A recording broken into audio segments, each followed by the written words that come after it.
What's going on, good people? Welcome to College Football Final Week 13 times the After Effects Show, episode 105. Y'all know how we do. We just gonna dive right in. Let go.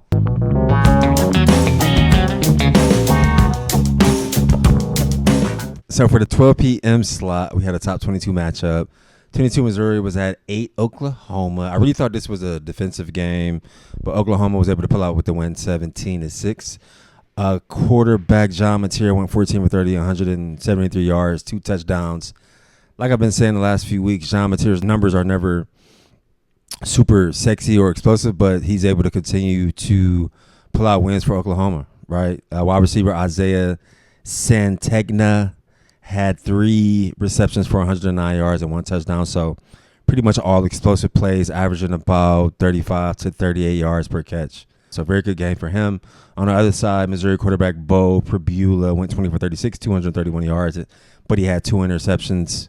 Like we always talk about, any road team, if you go on the road and you're playing a tough opponent, a top 10 opponent, you just can't turn the ball over, right? 2 interceptions. That could have, minus those 2 interceptions, Missouri could have had a chance. They only lost 17-6. So solid top 22 matchup, if you ask me.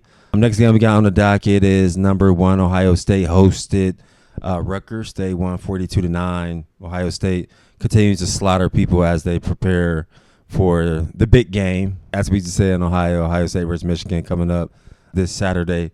Ohio State quarterback Julian Sayin went 13 for 19, 157 yards, 2 touchdowns. Running back Bo Jackson, who was a Cleveland native, 6 feet, 200 pounds, had 19 carries for 110 yards and 2 touchdowns. Tight end Max Clare led the wide receiver room with 7 catches for 105 yards and 1 touchdown. I read that Cornell Tate or Jeremiah Smith did not play for this game, and for them to still slaughter Rutgers 42-9, it really just cements the type of team that Ohio State is, right? So I am super uber excited to watch Ohio State versus Michigan and see how they play. I believe Ohio State has lost to Michigan in the last 4 years.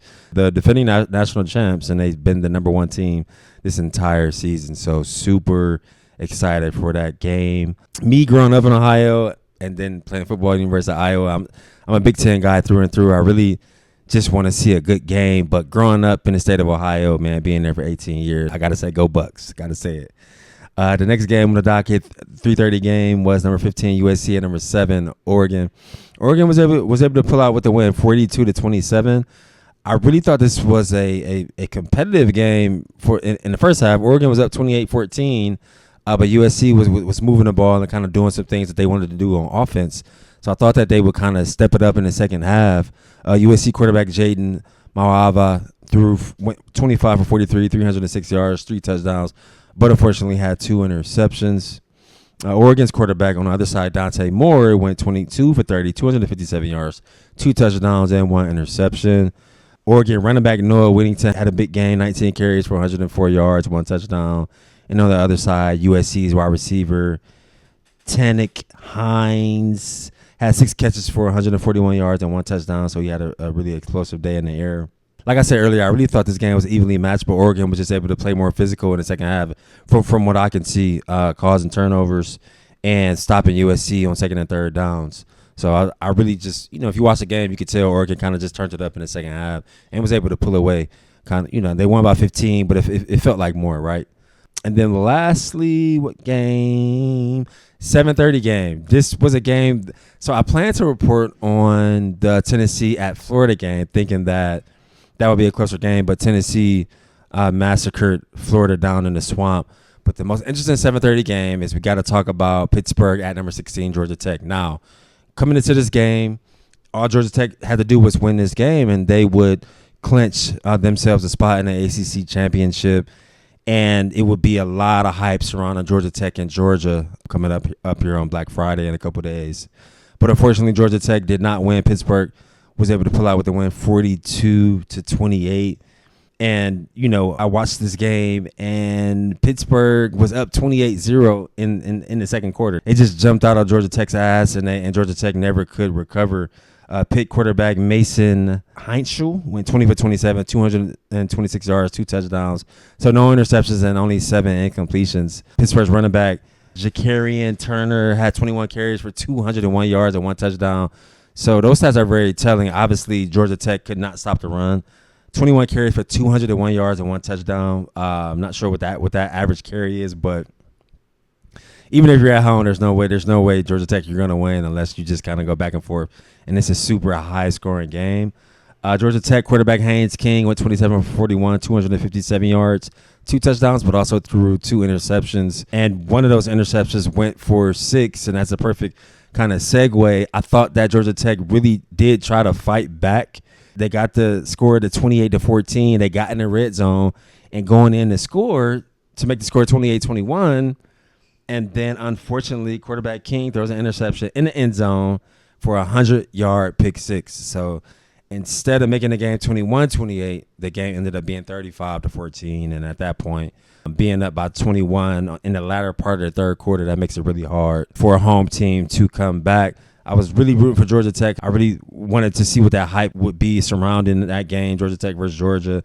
I'm down here in Georgia, so that Georgia rivalry, and they play on Black Friday. But Georgia Tech was just not able to get it done, unfortunately. So now I know, and the next scenario is how can Georgia Tech get in the ACC championship? I know they'll need help from several teams in the ACC, so they had the fate in their own hands, and unfortunately they were not able to get it done. So that is all we have for Week 13. If you are watching this on LeBron Dame TV on YouTube, please subscribe and turn your notifications on. If you are listening to this podcast, wherever you get your pods, please subscribe to the After Effects Show.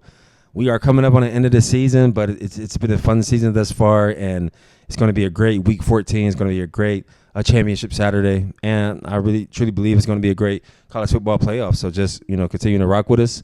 If you want to see any type of segments, let us know in the comments. And lastly, I would say, what is the after effect of Week 13? Obviously, I'll have to start with Georgia Tech. They were not able to get it done to clinch their spot in the ACC championship. So how do they bounce back? The help that they need, will they get that help and still have a chance to get in the ACC championship? And kind of on the other side, part B is how can they bounce back and get ready for a top 5 team in Georgia and not get slaughtered there? Show up ready to play. They have a short week with the game being on Friday. That's a massive after effect. But obviously have to talk about Ohio State. They're going into this Michigan game as an 11-0 team, the defending champs, and they've been number 1 country this entire football season. So what type of team is going to show up in Ann Arbor, and how is Michigan going to compete, right? And then thirdly, I would definitely have to talk about number 8, Oklahoma. I've been saying it all season long. Oklahoma just continues to find ways to win. And they got a really tough win versus Alabama last week. And then to follow that up with a huge game at home versus Missouri, a defensive game, they've been able to find different ways to win. But the only thing that matters is, getting that W in the win column. So I would say that's the after effect of Week 13. So we appreciate you all for tuning in. See you next week. Peace.